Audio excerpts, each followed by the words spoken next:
Paul, congratulations. There was the situation in the deciding leg of the third set. Jeffrey bussed 70, you took out 71, and afterwards it seemed like, okay, you upped your game, you found something, you had the 12 darter, you had the 78 checkout and things like that.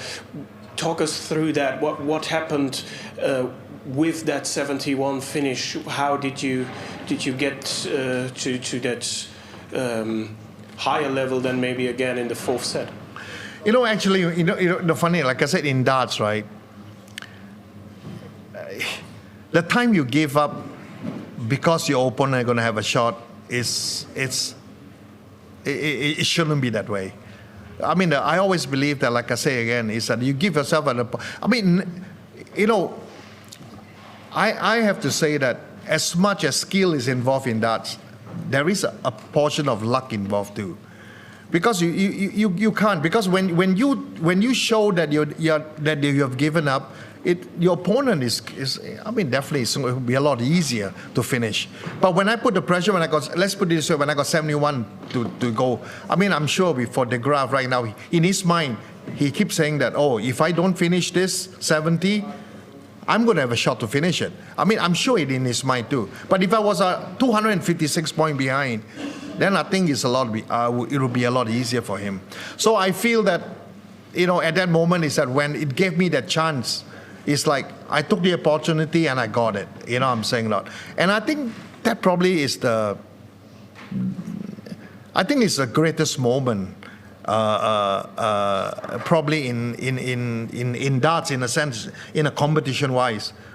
When an opponent missed 32 out and he took 170 out, I think that is the greatest moment, that accomplishment.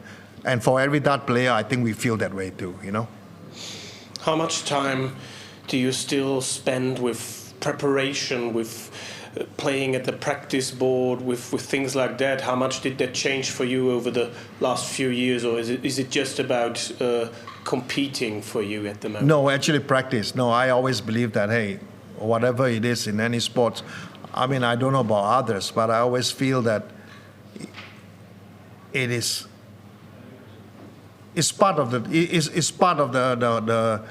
the whole journey itself, right? You have to practice. I practice, but I do not practice as much as I used to in the early days because I can't. I used to play 8 hours, 10 hours a day in the early days. I could do that. I can play a tournament and the whole routine of being a player changes. As he grows older, I got to say that people might doesn't look at it that way. When you get to be in the 60s and the 70s, things changes. I get tired. I definitely do. There's no doubt about that.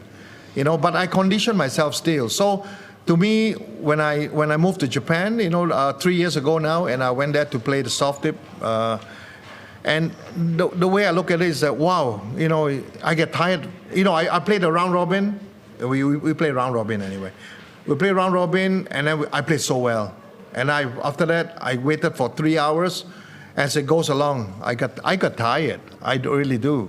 So I somehow rather feel that with the PDC, this World Championship, it actually it's a bit easier in a sense, because you prepare for one match and you just play the one match and that's it.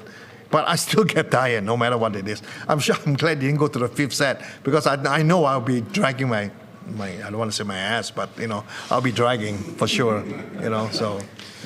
And finally, from me, in a regular year, how much are you still on the road playing tournaments? You've talked about the Asian tour, you talked about soft tip and things like that, so it seems like you are still much of the time out on the road and compete. Can you number that? It's just because I was involved with the soft tip also.